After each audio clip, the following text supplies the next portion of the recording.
American Electric Power ranks among the nation's largest generators of electricity, providing service to more than 5 million customers in 11 states. With nearly a century of innovation in coal, gas-fired, hydroelectric, nuclear, and wind electrical generation technologies, AEP was the first in the country to develop the extremely efficient 765 kilovolt transmission line. With more than 40,000 miles of electricity transmission lines, AEP owns not only the largest transmission network in the nation, but more than all other U.S. utilities combined. Setting the highest standards for technical innovation is not AEP's only strength. They are also known for setting industry standards for safety. AEP's Scott Moore. AEP's expectations of our contractors and employees are extraordinarily high. Every day, on every job, and every time, we expect you to work safely. This goal is summed up by our company's philosophy of zero harm. To accomplish this, we need to work together as team members. For instance, if you observe a safety issue that could potentially cause problems down the road, we want you to speak up and bring it to the attention of the rest of your team members. You may have worked for a company that said safety is number one, but it became obvious their actions said something else. At AEP, we mean it. AEP means it when we say the safety of our people is our top priority. I tell the folks that report to me, they are all empowered to stop the job. I know speaking up is different than the way things were done years ago, and different than many of us were taught, but it is important. If the scope of the task changes, conditions change, or you aren't 100% sure of what you're supposed to do, I expect you to stop the job. Step back and talk with your supervisor. Don't be afraid to ask questions, then refocus and finish the work safely. So, if you see something, say something. Everyone should expect a safe environment to go to work to each day. This comes by everyone being on guard and consciously aware 24/7 of what's going on around us. It means we're constantly asking, what if this happens, in relation to the work we or our fellow co-workers are doing. We consider all who work on our property to be part of the AEP family. That means we mutually care for each other by watching out for each other. If you see something being done by a coworker that does not appear safe, you have an obligation to question, is that safe? Doing so shows we have each other's backs.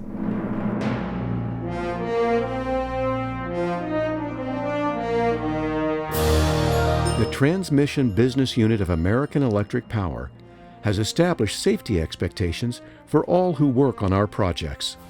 From these, AEP's transmission supplemental safety terms and conditions have been implemented that all contract firms are required to know and follow.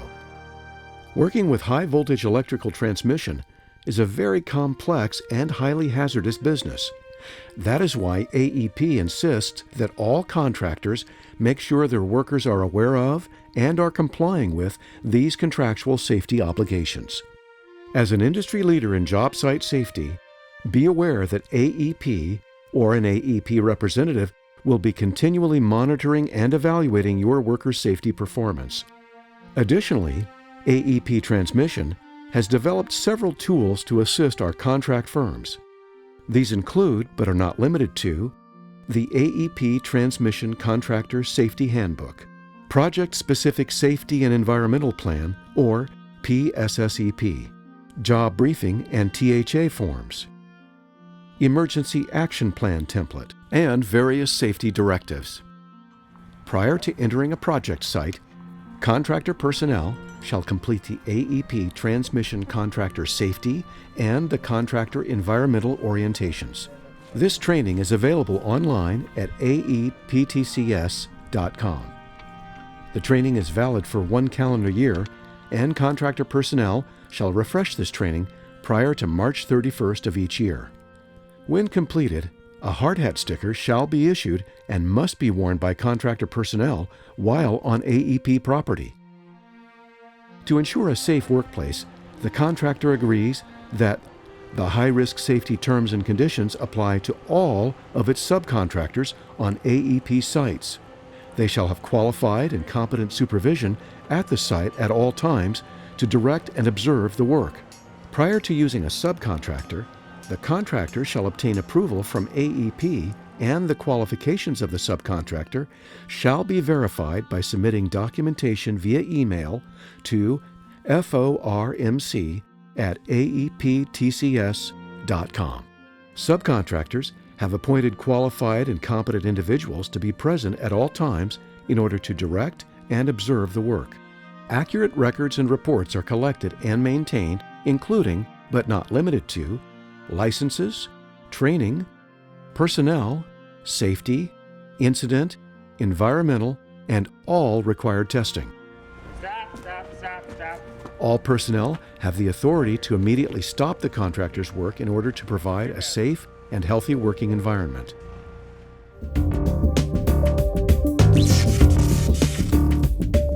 If your contract exceeds 5 days' duration, you will be required to submit a project-specific safety and environmental plan. The PSSEP must be submitted via email to the AEP-assigned TCR, project manager, environmental advisor, and safety advisor for the work.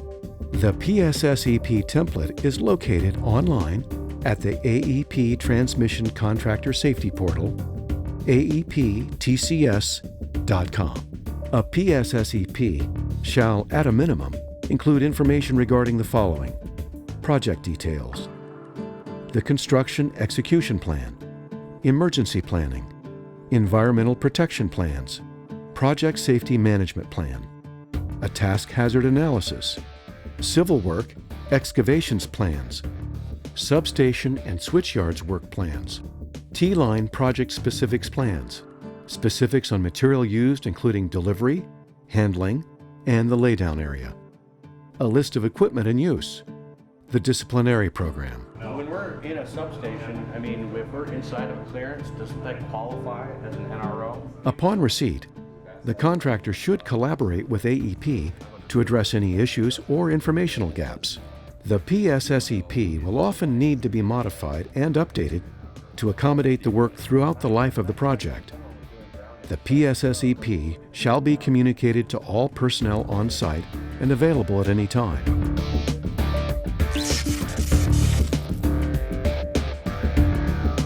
Contractor and subcontractor personnel shall be appropriately trained, qualified, and competent to perform assigned tasks and associated work.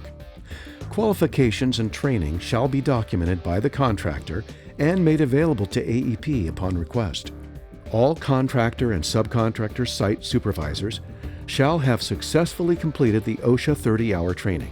This training shall be completed prior to contractor and subcontractor personnel assuming the supervisory position. All contractor and subcontractor workers shall have successfully completed the OSHA 10-hour certification for construction training. New contractor and subcontractor personnel shall be trained within 14 calendar days of starting their first assignment on any AEP site. A minimum of 2 currently certified persons in first aid, CPR, and automated external defibrillators, or AED, shall be present for each crew.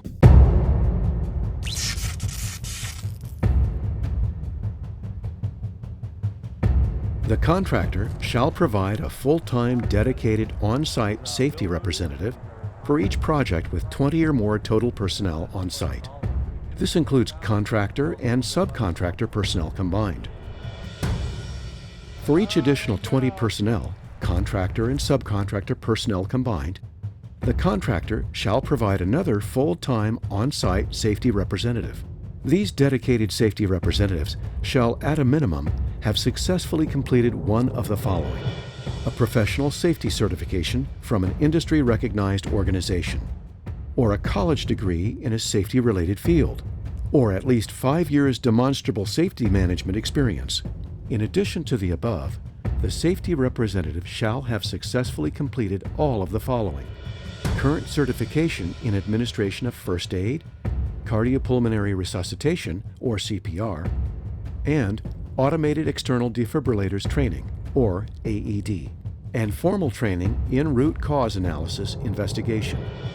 AEP reserves the right to reject a representative or require additional safety representation based on the complexity of the work. Even if the work requires fewer than 20 total personnel, AEP has the right to request the contractor provide a full-time safety representative for the work.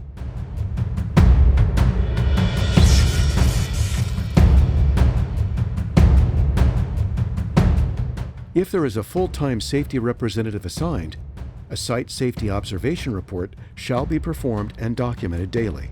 If no full-time safety representative is required, then the contractor site supervisor shall perform and document the project safety observation report once per site per week.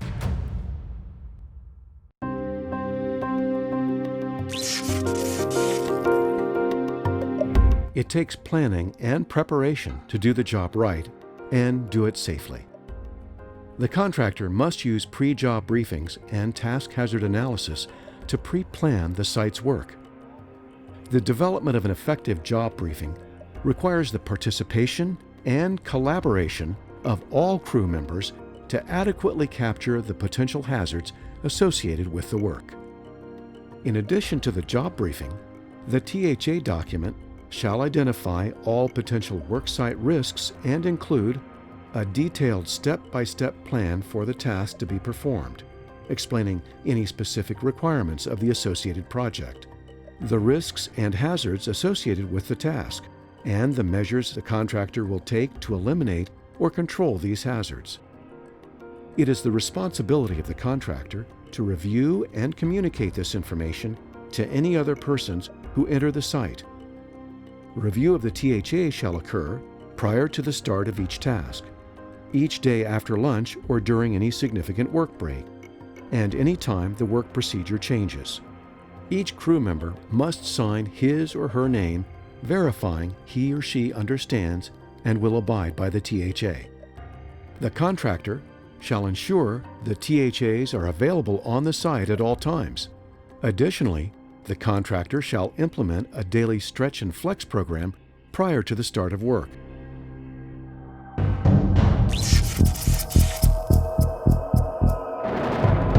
Severe weather, fire, or an injured worker. Whatever it may be, every contractor must have a response plan in place to address potential emergencies. Your emergency response plan needs to be communicated to and understood by all your employees. The plan shall include, at a minimum, a specific list of procedures to follow in the event of given emergencies, predetermined on-site communication methods, a list of emergency contacts, the location and name of local emergency services, and the location and directions, including maps, to the nearest medical facility. All contractor personnel shall participate in driving the most efficient route to the nearest medical facility prior to performing any work on site. Consideration shall be given to occupational health clinics. If a helicopter is the most appropriate means of transportation because the distance is too great, the contractor shall contact the helicopter provider and have an appropriate landing zone planned.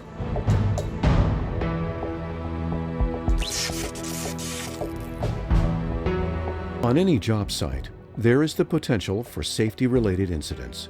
After the scene is secure, the incident shall be immediately reported by phone to the AEP TCR and project manager. Events of a more serious nature shall be reported to the transmission contractor safety and health manager. Serious incidents include, but are not limited to, injuries requiring transport to a hospital or other medical facility, customer outages, and property damage.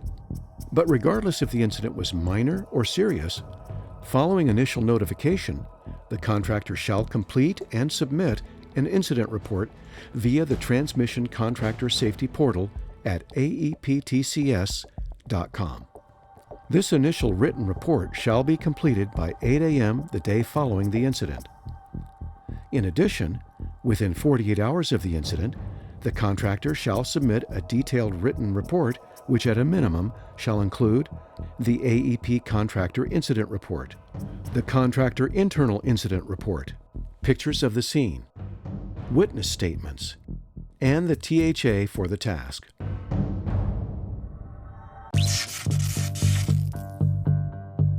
A clean worksite is a safe worksite. AEP requires all contractors and workers to maintain a clean worksite. They must clean their worksite after completing each task and at the end of each day. The contractor shall keep all trash in appropriate containers and shall dispose of it in a proper and timely manner. The contractor shall not store materials in the workspace around energized lines or equipment.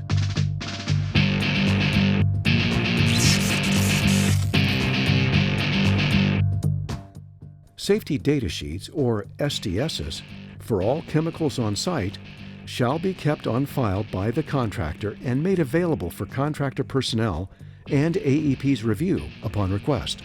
If there is a chemical release or spill, it also must be immediately reported to your AEP TCR or field services representative.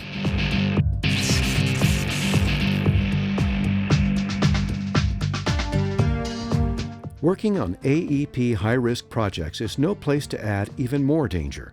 Therefore, all contractor and subcontractor personnel shall complete and pass the following drug and alcohol testing: pre-AEP employment, no more than 48 hours before coming on the AEP site, at least annually, that is, once every 12 months. Records of such testing shall be maintained by the contractor in accordance with state, local, and federal regulations and shall be made available to AEP upon request. Screening substances and their associated cutoff limits will be the same as listed in the AEP General Terms and Conditions. The contractor shall incur all costs associated with the drug and alcohol testing identified in this section.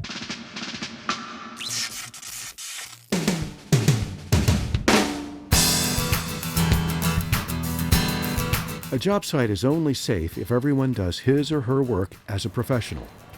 Unprofessional conduct can endanger yourself and others. For that reason, AEP may deny access to its work sites to any individual who fails to comply with the safety provisions or who demonstrates, in AEP's opinion, a lack of compliance with safety or environmental requirements.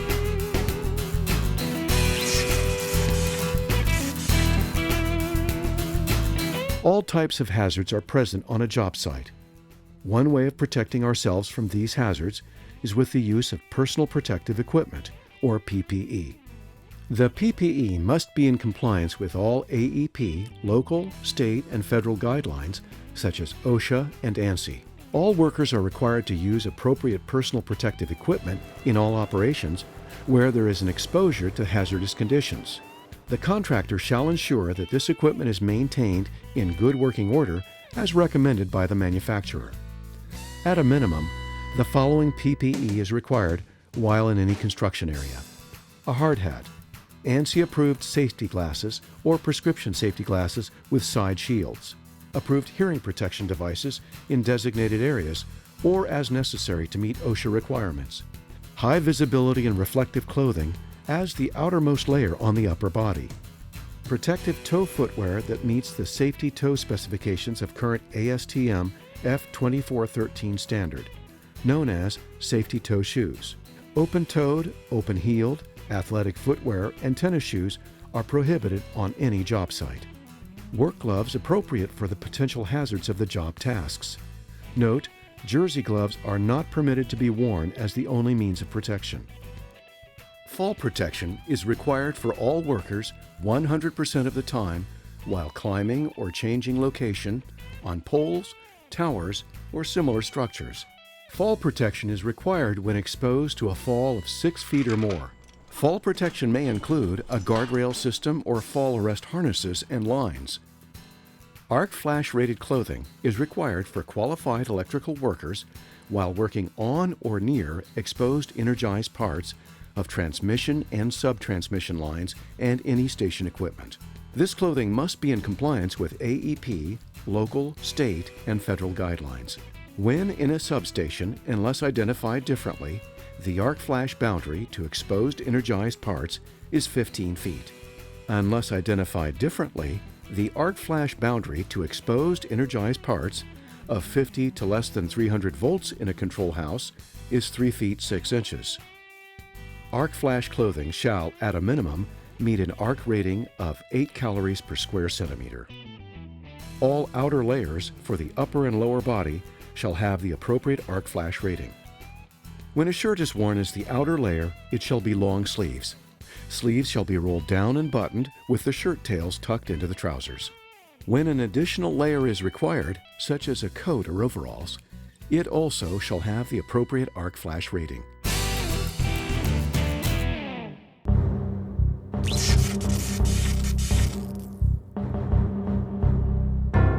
Working in substations or switchyards poses unique hazards. With up to 765,000 volts nearby, you want to pay attention to AEP's safety expectations. Prior to entry of an energized substation or switchyard, all contractor personnel are required to complete OSHA-approved station entry training. Personnel who are not station entry qualified shall be accompanied at all times by a qualified supervisor.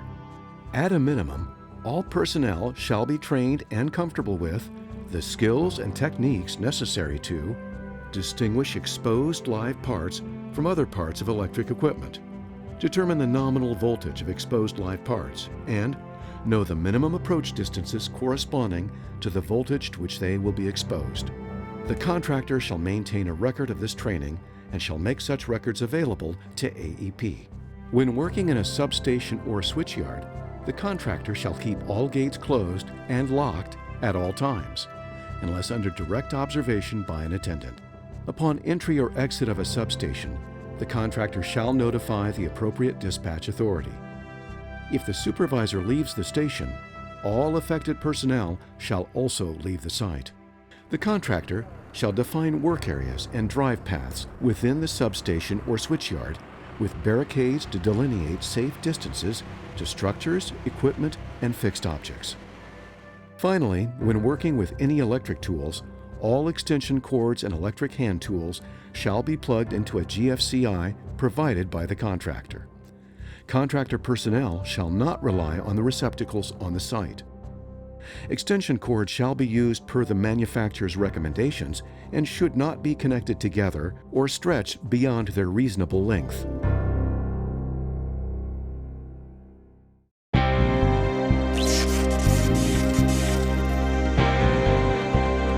Mobile equipment such as trucks, excavators, bulldozers, and cranes may be at your worksite. Before beginning equipment operations, the contractor shall identify the work zone to determine if any equipment or any part of the equipment's maximum working radius, including the load, load line, boom, and lifting accessories, could encroach the trigger distance to energized lines or equipment. The trigger distance for non-qualified electrical workers is defined as 20 feet for less than 345 kilovolts and 50 feet for 345 kilovolts or greater. For qualified electrical workers, these distances are defined as 15 feet for less than 345 kilovolts and 30 feet for 345 kilovolts or greater. If the trigger distance to energized lines or equipment would be encroached, the contractor shall conduct a documented planning meeting with the operator and the other workers who will be in the area of the equipment or load to review the location of the energized lines or equipment. The planning meeting shall address the steps and provisions that will be implemented to prevent encroachment, including delineating the work zone, positioning of the equipment, the voltage with applicable minimum approach distances, and the use of available engineering controls. For example, proximity alarms, range-limiting devices, insulating protective material, and barricades. The contractor shall also erect and maintain an elevated warning line, barricades, or line of signs, which shall be in view of the equipment operators. These lines, barricades, or signs shall be equipped with flags or similar high-visibility markings at the minimum approach distance. And the contractor shall assign dedicated qualified observers if any equipment will encroach within 10 feet while traveling below overhead lines and equipment, or if any part of the equipment's maximum working radius, including the load, load line, boom, and lifting accessories, could encroach the trigger distance. These observers' sole responsibility is to watch the separation between the conductor and the equipment, load line, and load, and to communicate any warnings to the operator and all persons involved in the work. If a qualified observer becomes unavailable, all work activities shall be stopped, even if only temporarily, until the observer is available. Other AEP mobile equipment requirements include daily documented equipment inspections to be performed by each operator. These inspections shall include all safety and operational features as per the manufacturer's Safe Operating Manual or guidance. No person shall ride on equipment when it is in operation. Backing up motor vehicles should be avoided wherever possible. Solutions to this include taking a pull-through instead. If backing cannot be avoided, employees should back upon arrival. A second employee, if present, shall be used as a spotter while backing.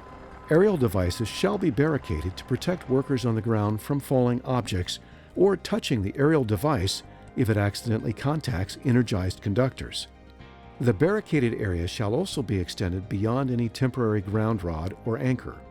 When the barricaded area needs to be entered, the observer shall confirm that all work aloft is stopped and that the bucket, work platform, or boom has been moved out to a safe distance from nearby energized conductors or sources.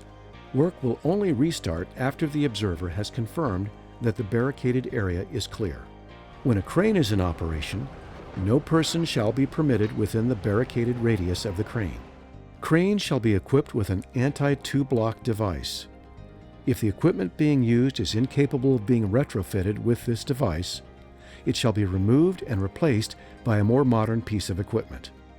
When any aerial devices are in use, they shall be grounded. Where permanent grounding sources are not available, a remote temporary ground rod or an anchor shall be used. When a temporary ground rod is used, it is to be driven into the ground for its entire length if possible, but never less than 2 feet into the ground to provide the best ground contact. And equipment with a boom, mast, bucket, or bed shall be stowed and fully cradled before moving.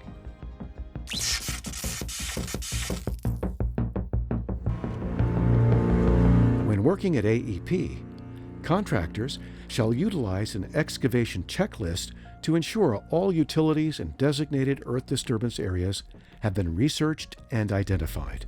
And they shall provide and maintain above-ground color-coded markers for high-hazard utilities such as gas, electricity, fiber optic, and pressurized lines. The contractor shall ensure that all excavations are barricaded and shall document each separate excavation and trench activity. An inspection shall be conducted by a competent person prior to the start of work and as needed throughout the shift. Inspection shall also be made after every rainstorm or any other hazard-increasing occurrence. For drilled excavations, the contractor shall comply with the following. A guardrail system shall protect any drilled excavation greater than 30 inches in diameter and 6 feet in depth. The guardrail shall be no less than 6 feet from the edge of the excavation. Contractor personnel who must enter the guardrail system shall be protected from falling by a personal fall arrest system. Drilled excavation work also requires a fall retrieval plan, which shall include local EMS rescue capabilities. Prior to beginning any excavations inside energized stations, verbal approval shall be secured from AEP. Non-destructive excavation methods, such as hand digging or hydrovac excavating, should be considered for initial use to determine the location of any potential utilities.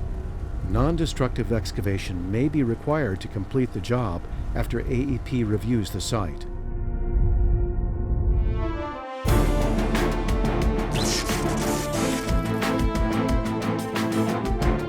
For every crew that has at least one non-English speaking member, the contractor shall provide a minimum of 2 bilingual personnel able to communicate with all members of the crew.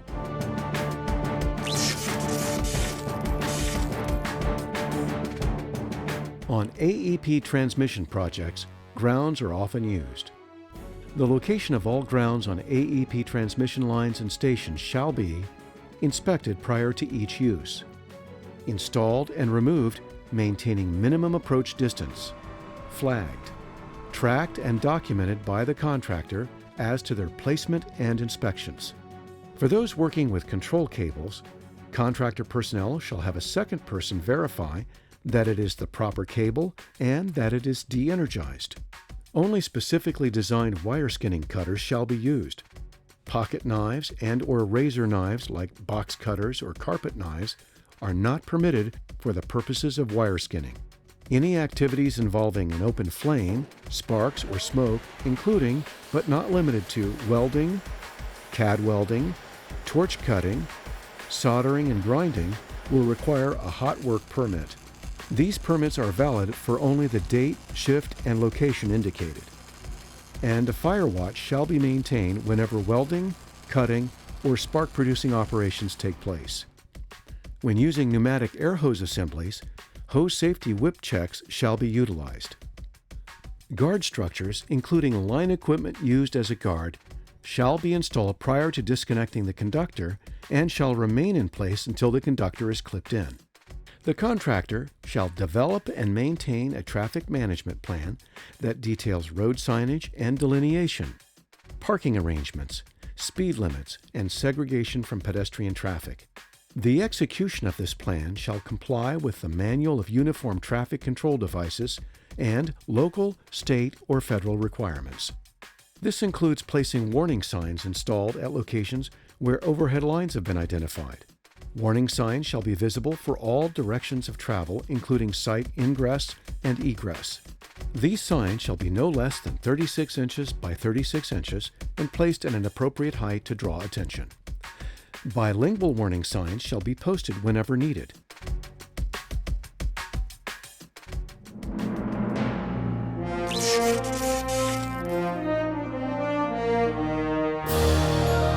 AEP realizes that many of our contractors already have excellent safety programs in place. The AEP Contractor Safety Program simply ensures consistency amongst our contractors and our employees. When you work for AEP, you are considered part of the AEP family. We expect you to share the same goal of all of our employees, and that is to do zero harm. We accomplish this by mutually caring for each other and staying constantly vigilant, making sure everyone is following the safety standards. This will help ensure that all who work for us can go home to their families uninjured and unharmed at the end of each day. Thank you for your time.